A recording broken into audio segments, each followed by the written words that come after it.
Hello everybody, Daz here, and I am back to making videos. It was absolutely crazy times for us at DazMode during the Christmas time. A lot of people making orders, was working day and night, and was absolutely no way I could make any videos for you. So sorry for little break, but now we're back to regular schedule, and today I will be able to talk about my continuous quest to find the perfect laptop.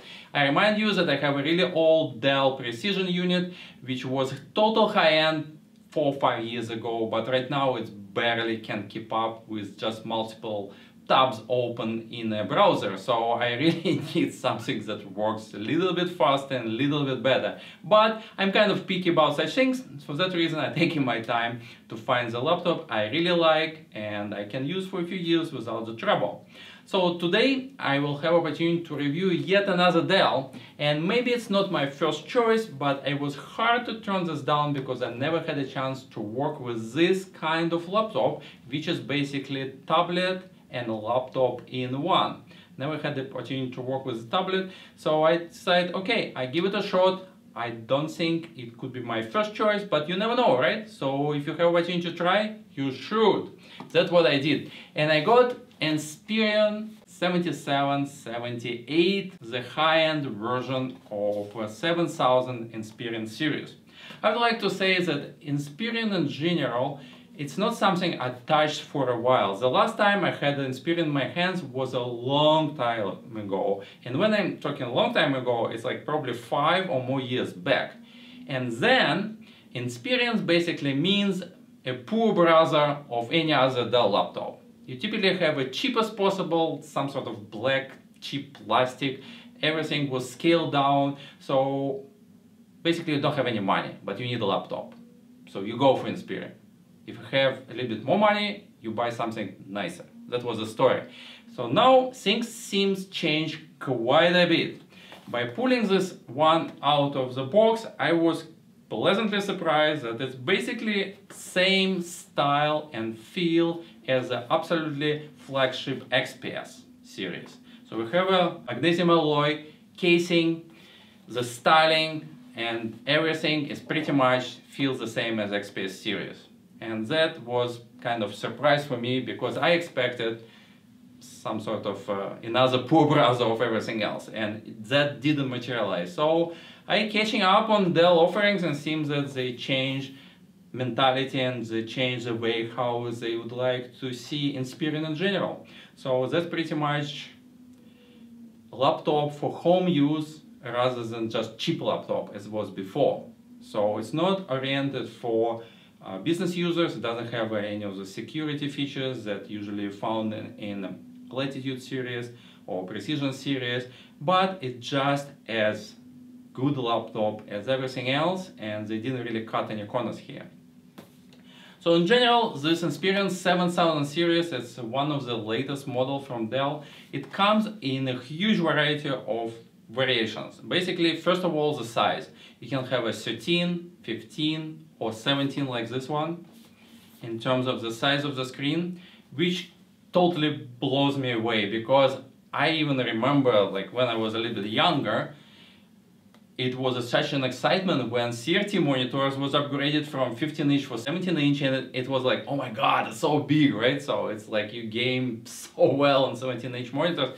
And now, for God's sake, we have a 17-inch laptop, or would say even tablet, in that size, and like in your hands, and it's barely half-inch thick. That's just mind-blowing how technology goes out. So anyways, in terms of what's inside, so it depends on which model you get and which variations you get. You have a full set of 6th generation Intel processors from i3 to i7. I have a i7 here. You have a DDR4 memory because of the chipset basically used in this particular series. You can have screen only for 1080, so no 4K option. This probably is the only one feature that different from, let's say, XPS and other models. So I can't even complain much because I noticed that when I was using the laptop, I don't have a 4K, yes, but it derives much less from the GPU, and for that reason laptops runs seems longer and not as hot. XPS 15, for example, feels much hotter when I play Netflix or some movies comparing with this one. So this is some trade-off. You lose some, you gain some. In terms of the graphic card, you either have your built-in Intel graphics or you can have discrete graphic as well. In my situation, I have a 520 built-in with the CPU itself, and I have NVIDIA 940M, which is pretty sweet, and it ran absolutely smoothly. It was driving monitor really well. I had the opportunity to hold the laptop longer than anticipated. I was loaned for a week, and because I just was swamped, I was allowed to keep it for 4 weeks. So I had a lot of time to play with it, and that actually enhanced my feeling on this laptop and what it's about. Of course, it's my personal opinion, but happy to share. So, what do I have here? My main feeling at the end, after using it for a month, is basically boils to two things about this unit. First of all, the screen is freaking huge. It's absolutely massive. I don't think I had the opportunity to work such a big laptop in such a small factor ever. And the second thing, it's damn heavy. And the reason, again, because of such a big screen, you need a massive battery. So that thing is almost 3 kilos. And when you watch your movies in a bed, let's say, and they put on your belly, oh, it's hard to breathe. So, and another thing that I noticed because of the big laptop size of the screen, it's actually watching movies just on your lap and close to the monitor. It's kind of not even comfortable. It's like too big because in order to see what's going on the screen, you literally need to move your eyes too much. So and if you push the screen a little bit too far from yourself, then it became uncomfortable to hold it. So it was some trade-off. I'm personally come up to conclusions that if I would looking for this model for my own needs, I probably will look for 15-inch or 17-inch. So let's open this thingy up. So that's how it looks. Show you. I'm not sure if we can. Just hold on. Let me sign in so we can have something better than display. So. Pretty bright studio light, so I don't know how well you can see the screen, but it's well enough lit for usage at home or well lit environment. Of course, because it's touch screen, you can see the screen blinking quite a bit, so if you against the window, that will be a problem, but it's any different from any other laptop you have in this kind of technology. And how you convert in a tablet, you basically just flip it all the way and that's your tablet. Keyboard became disabled. It's kind of weird when you put it on your lap because the thing's like kind of squishy on the bottom. And if you fold it back, as soon as you go through the 190 degrees, the keyboard get enabled again. So that's basically how it works. In terms of connectivity, we have a fair amount of ports. I can't complain much here. So on one side, USB Type-C. So lots of things can be connected here through the hub, so which you can split even in a more bigger number of ports, or just any fast device. So this is pretty much current technology. USB Type-C must have on any laptop that you might consider to buy right now, because it's basically future as I see it. You have HDMI out if you want to connect it to your TV or external monitor, and with my 940M NVIDIA graphic card, there's absolutely no difference to drive two monitors, both 17 on a laptop and the external one. So this is absolutely no bottleneck in terms of performance. We have USB Type-C with power share, which is very nice because you can charge your phone pretty quickly if you connect to your laptop. This is important. And we have a head jack for your headphones. Other side, only two more ports. Full size HD card, which is great if you're a creative type person, you have your camera or video camera with a SD card, so without any stupid adapters, you just plug it in. And we have one more USB 2.0 port without power share. So that's pretty much a basic thing about the laptop. There are no other options except like two speakers on the back, which placement was a kind of a creepy point for me. So the speakers right here, towards the front, so you can see it. But if you, let's say, want to watch movies, this sound in movies became kind of muffled. It really like not very like clean. So I even sometimes like put my hands around the speakers like this in order to improve quality of sound. So that part kind of was a little bit strange for me.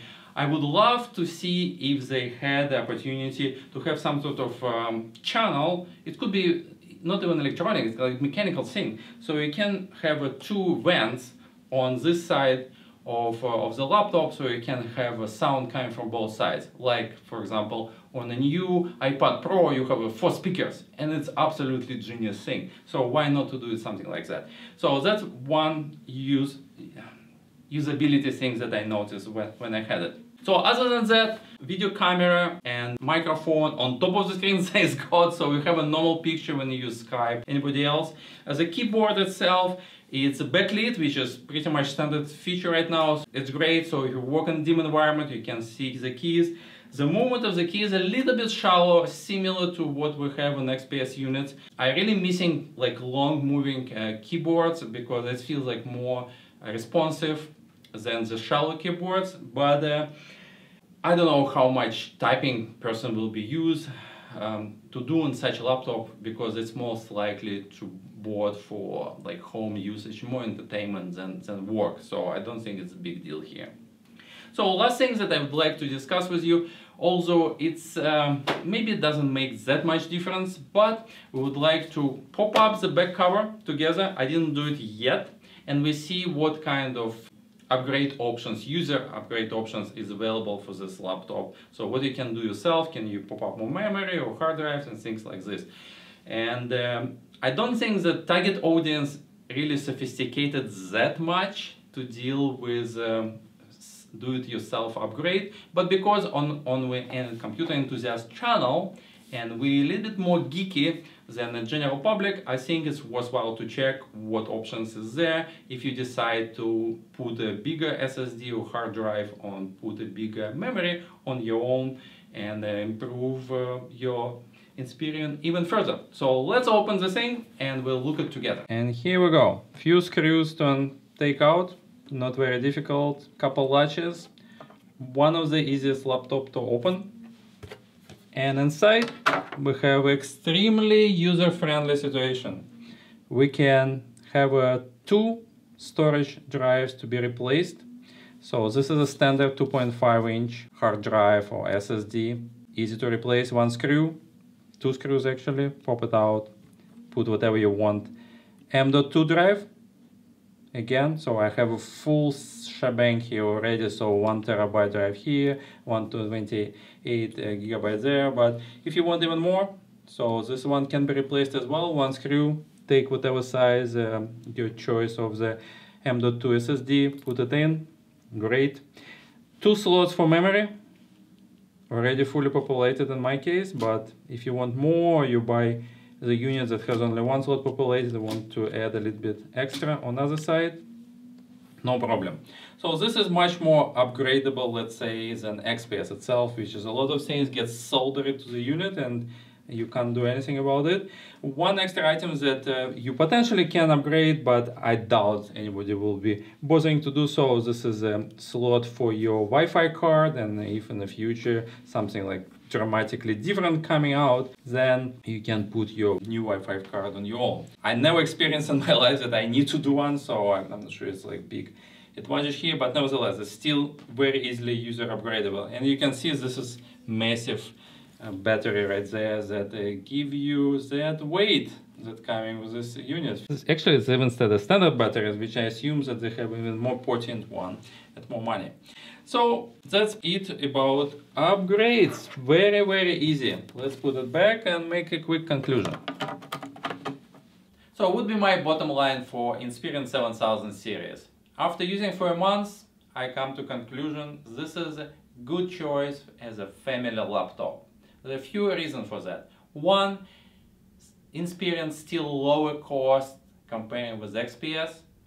Also, it doesn't have a 4K option, but even with a screen for 1080p of comparable size, it's still way less money than XPS. So it doesn't break your bank. Second, I think it can be equally shared between adults in your household and your kids. Kids can enjoy features of the laptop tablet, some games, educational, so you give opportunity to your kids to develop with a good technology in your household. But if you want to do your own stuff, work on this as a regular laptop or do some your own entertainment, you can use it as a small TV and use it as a laptop itself. So it's kind of universal tool around your house. And for that reason, I would recommend it to buy for your home use. Unless you're computer enthusiast and you want, something really fancy like myself, I think the regular user will really enjoy this with a reasonable cost and a reasonable feature set. That would be my recommendation of it. I was pleasantly surprised about this laptop. It's a good unit. It's not what I'm looking for because I have specific business needs, but it was a nice experience. And now it's time to return it to its owner. Thank you for waiting so long. I appreciate it, Melissa. See you soon.